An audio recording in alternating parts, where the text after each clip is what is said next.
Leçon sur les liaisons mécaniques. Alors, pour étudier les liaisons mécaniques entre des pièces ou groupes de pièces, il y a une chose qui est très importante, c'est de bien repérer ce qu'on appelle donc un repère spatial. Alors un repère spatial, comme vous pouvez voir, il est composé de trois axes, X, Y, Z, et d'un point d'origine, par exemple, qui est le point d'origine 0. Alors à quoi ça sert un repère spatial? Alors un repère spatial, ça sert, comme son nom l'indique, à se repérer dans l'espace. C'est-à-dire que, quelle que soit la position d'un objet, je vais pouvoir la donner grâce à ce repère-là.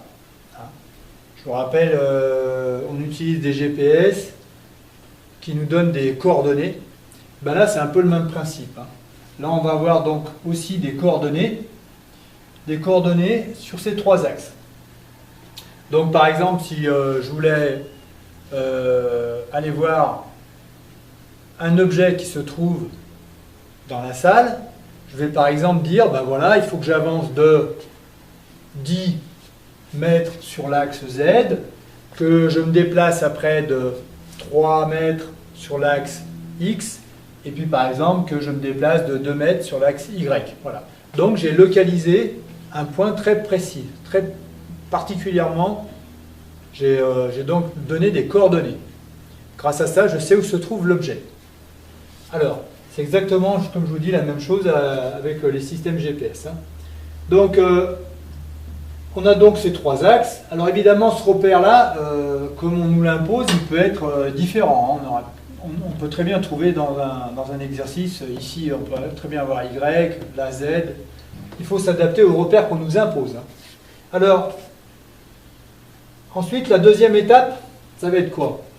Ça va être de bien voir qu'en mécanique, on part sur deux types de mouvements. Alors, il y a soit ce qu'on appelle la translation, soit la rotation. Alors, qu'est-ce qu'une translation? Une translation, c'est par exemple un objet qui va se déplacer en ligne droite. D'accord? En ligne droite. Alors, par exemple, s'il se déplace sur l'axe X, mon axe X, il est ici. Donc, cet objet-là, par exemple, le stylo, le feutre va se déplacer sur cet axe-là. D'accord? Alors, j'ai mis des flèches dans les deux sens pour dire que il pourrait peut-être aller de ce côté ou de l'autre. Bon, voilà. Sur l'axe Y étant vertical, ça va être comme ça. Alors, l'axe Z, je vais préciser une petite chose. Alors, là, il est fait en perspective, volontairement, mais en fait, l'axe Z, il vient directement sur vous. Il est comme ça, en fait, l'axe Z. Mais si je veux le représenter, je suis obligé de le représenter un peu incliné pour que vous puissiez le visualiser, le voir. Sinon, j'aurais été obligé de mettre le Z aussi ici, à cet endroit-là, parce qu'en fait, il arrive dessus. Voilà. Donc, bien voir que cet axe-là, il se trouve ici. Donc, c'est important. Donc, je reprends la perspective pour bien vous montrer les déplacements possibles. Donc, en fait, quand je fais ça, c'est sur l'axe Z, mais en fait, l'axe Z se trouve ici. D'accord? Voilà. Donc, ça se déplacerait comme ça en translation. Après, il y a le mouvement de rotation. Alors, pareil, on peut avoir des rotations sur l'axe X, sur l'axe Y ou sur l'axe Z. Donc, sur l'axe X, mon feutre, il va tourner sur l'axe qui est là, d'accord, sur cet axe X. Sur l'axe Y, il va tourner sur cet axe ici. Bon, alors, peu importe le sens de rotation. Bon, moi, j'ai mis qu'une flèche, mais il peut tourner dans l'autre sens. Et puis, vous avez l'axe Z. Donc, l'axe Z, si on tient compte de ce que j'ai dit tout à l'heure, ça veut bien dire que le feutre, il tourne comme ça. Voilà. Bon, on peut le montrer comme ça aussi. Voilà. Voilà. Là, il tourne sur l'axe Z. Vous avez qu'à penser à genre une brochette, quoi. Vous avez bien, pour que ça tourne comme ça, il faut bien que ça soit sur l'axe Z. Voilà.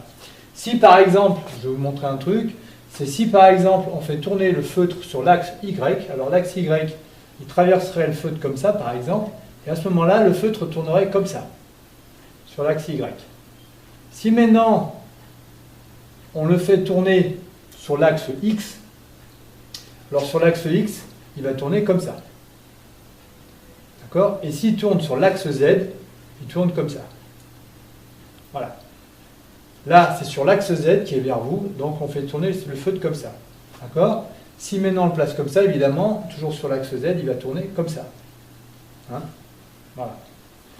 Donc sur l'axe Y, si le feutre est placé comme ça, il tourne comme ça. puisque l'axe traverse comme ça. Mais si par contre le feutre en place comme ça, sur l'axe Y, il va se mettre aussi à tourner comme ça. Hein. Voilà. Donc au maximum en mécanique, on a 6 degrés ce qu'on appelle 6 degrés de liberté. Alors un degré de liberté, c'est un degré de mouvement possible. Donc en fait, ça correspond à 6 mobilités. On trouve aussi ce terme. Hein. Donc on a 6 mobilités possibles. 3 translations et 3 rotations. Les 3 translations, une sur X, une sur Y, une sur Z. Et aux 3 rotations, une sur X, une sur Y et une sur Z. Alors, l'exemple typique, c'est par exemple un hélicoptère qui se déplace dans le ciel. Il peut aller dans tous les sens. Il peut faire toutes les rotations qu'il veut. Donc, il va avoir ces fameux 6 degrés de liberté. Alors, quel va être le minimum de degrés de liberté possible? Eh bien, justement, ça va être, par contre, là, ça va être 0. Ben, quelque chose qui est fixé sur autre chose, eh ben, ça n'a pas de mouvement, les deux pièces n'ont pas de mouvement entre elles. Donc là, ça va être quelque chose de fixe, et donc ça aura 0 degré de liberté. Alors l'exemple, c'est un radiateur qui est fixé sur un mur, par exemple. Voilà. Il ne peut pas bouger le radiateur.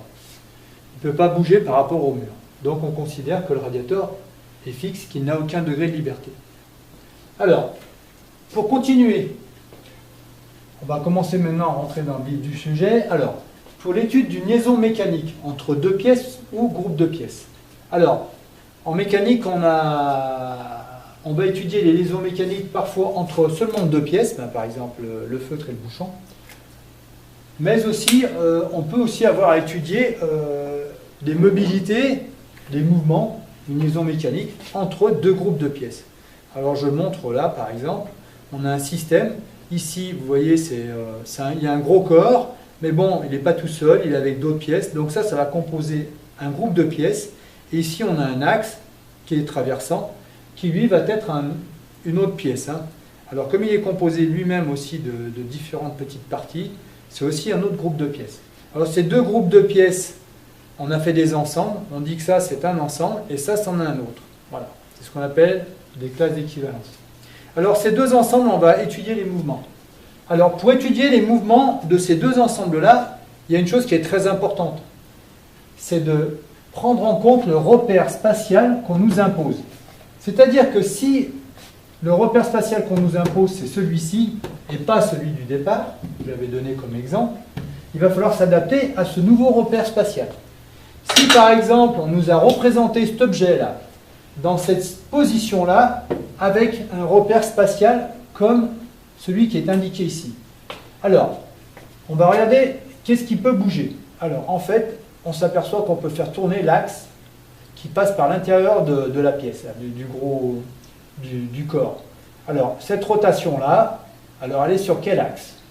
Ben, cette rotation-là, elle est sur l'axe qui passe par là, d'accord? C'est donc l'axe Y. Alors, bien voir que si on nous avait représenté, par exemple, le système comme ça, là, il aurait fallu amener une autre réponse. Parce que là, quand on fait tourner, on voit que ça tourne sur l'axe Z. Donc, il aurait fallu mettre que ça tourne sur l'axe Z. Donc, bien prendre en compte le repère imposé. Alors, une fois qu'on a bien pris en compte le repère imposé, qu'on a pris qu'on a regardé les mouvements entre nos deux groupes de pièces, on va pouvoir compléter un tableau. Un tableau des mouvements. Alors, une petite chose qui est importante quand on regarde le mouvement entre deux pièces ou deux groupes de pièces, c'est qu'à un moment donné, il faut bien se dire que voilà, il y en a une qu'on va considérer comme fixe. Ben, par exemple, le corps, là je dis il ne bouge plus. Hein, et là, je vais essayer de faire bouger l'autre par rapport à la première. Donc c'est toujours des mouvements relatifs, c'est l'un par rapport à l'autre. Donc pour voir les mouvements qu'il y a d'une pièce par rapport à une autre pièce, il faut automatiquement en bloquer une des deux et regarder ce que l'autre peut faire. Parce que si je faisais bouger les deux en même temps, ça n'a aucun sens. Alors, on va compléter maintenant notre tableau des mouvements. Alors, dans les épreuves, vous avez des tableaux à compléter avec par exemple le type de mouvement, alors translation et R, rotation, sur les différents axes. Alors TX, TY, TZ, alors translation, ça veut dire translation sur Z, RX, RY, RZ. Alors là, on vous met par exemple d'analyser la liaison entre les pièces 3 et 5. Voilà. Alors vous allez prendre vos pièces 3 et 5, et puis vous allez regarder par rapport au repère imposé, quels sont les mouvements possibles. Si vous n'avez pas de mouvement, vous mettez un 0. Si vous avez des mouvements possibles, vous mettez un 1. Là, en l'occurrence, il y a une translation possible sur l'axe Y. Donc là, on a mis un 1, 0, 0, 0, 0. Donc tout le reste, il n'y a pas de mouvement. Donc si on revient par rapport à ce qu'on disait au degré de liberté, normalement, là, s'il y avait 6, 1, on aurait 6 degrés de liberté. Mais là, comme il y a un seul 1, on a un seul degré de liberté. Voilà. Donc ce tableau-là va nous permettre par la suite de trouver le nom de la liaison mécanique. Ça sera dans une autre vidéo. Voilà.